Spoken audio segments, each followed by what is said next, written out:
സാഹിത്യ ലോകത്തിന് കഥകളിലൂടെയും കവിതകളിലൂടെയും നോവലുകളുടെയും ഒരുപാട് സംഭാവനകൾ നൽകിയ നാസർ സാറിന്റെ ഒരു പ്രധാനപ്പെട്ട പുസ്തകമാണ് പിന്നോട്ട് പായുന്ന തീവണ്ടി. പിന്നോട്ട് പായുന്ന തീവണ്ടി എന്ന കുട്ടികൾക്കുള്ള ഈ പുസ്തകത്തിലൂടെ ഗാന്ധിജി മരിച്ചിട്ടില്ല, ഇന്നും നമ്മളിലൂടെ ജീവിക്കുന്നു എന്ന വലിയൊരു ആശയം വെളിപ്പെടുത്താനാണ് സാർ ശ്രമിച്ചത്. സത്യവും അഹിംസയും ധാർമ്മികതയും ത്യാഗവും ഉൾപ്പെടെയുള്ള 7 വർണ്ണങ്ങൾ കൊണ്ട് ഇന്ത്യക്കാരുടെ കണ്ണിൽ വർണ്ണരാജി ചേർത്ത ഗാന്ധിജിയെ വളരെ മനോഹരമായി ഈ പുസ്തകത്തിൽ അവതരിപ്പിച്ചിരിക്കുന്നു. ഇന്ത്യയുടെ സ്വാതന്ത്ര്യ ദിനത്തിൽ ഏകാഗ്രിയായ ആ മനുഷ്യൻ ആഘോഷങ്ങളിൽ നിന്നൊഴിഞ്ഞ് വർഗീയ ലഹളയിൽ സർവവും നഷ്ടപ്പെട്ട മനുഷ്യരുടെ കണ്ണുനീർ തുടയ്ക്കുകയായിരുന്നു എന്ന് വായിക്കുമ്പോൾ ഇന്ത്യ നേടിയ സ്വാതന്ത്ര്യത്തിന്റെ അർത്ഥം എന്തെന്ന് നാം ചോദിക്കാതിരിക്കില്ല. അത്തരം ചോദ്യങ്ങളിലേക്ക് കുട്ടികളെ നയിക്കാനുള്ള വിദ്യകൾ സാർ ഈ പുസ്തകത്തിൽ ഒളിപ്പിച്ചു വെച്ചിരിക്കുന്നു. എത്ര ചെറിയ കുട്ടിക്കും വളരെ വേഗത്തിൽ മനസ്സിലാകുന്ന രീതിയിൽ വളരെ ലളിതമായ ഭാഷയിൽ വലിയൊരു ആശയം പങ്കുവയ്ക്കുന്ന ഒരു പുസ്തകമായാണ് എനിക്ക് അനുഭവപ്പെട്ടത്. ഒരുപാട് ആധുനിക പ്രസക്തിയുള്ള പുസ്തകം കൂടിയാണിത്.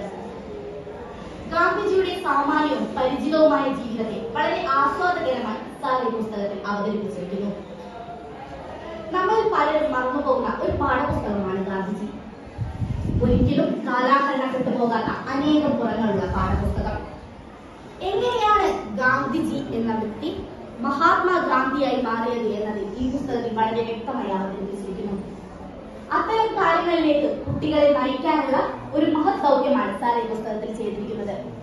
ദില്ലി യാത്ര കഴിഞ്ഞ് തിരിച്ച് മടക്കയാത്രയ്ക്കിടെ വിഷ്ണുപ്രിയ എന്ന കൊച്ചു പെൺകുട്ടി അൻസാരി സാഹിബ് എന്ന വ്യക്തിയുമായി പരിചയപ്പെടുകയും അദ്ദേഹത്തിന്റെ വാക്കുകളിലൂടെയും ഐപാഡിലൂടെയും ഗാന്ധിജി എന്ന അവിശ്വസനീയതയെ തുറന്നു കാട്ടുകയാണ് പിന്നോട്ട് പായുന്ന തീവണ്ടി.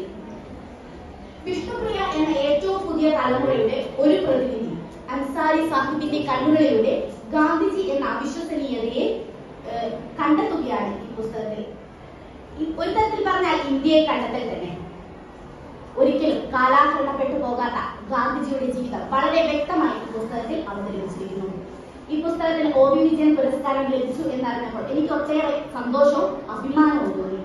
എനിക്ക് വളരെയേറെ എന്റെ ജീവിതത്തിൽ എന്നെ ഏറ്റവും കൂടുതൽ സ്വാധീനിക്കുകയും എനിക്ക് ഏറ്റവും കൂടുതൽ ഇഷ്ടപ്പെടുകയും ചെയ്ത പുസ്തകം കൂടിയാണ്. ഇനിയും ഇതുപോലുള്ള നോവലുകൾ സാഹിത്യ ലോകത്തിന് സംഭാവന ചെയ്യാൻ സാറിന് കഴിയട്ടെ എന്ന് മനസ്സാൽ ആഗ്രഹിച്ചുകൊണ്ട് ഞാൻ എന്റെ വാക്കുകൾ നന്ദി. നമസ്കാരം.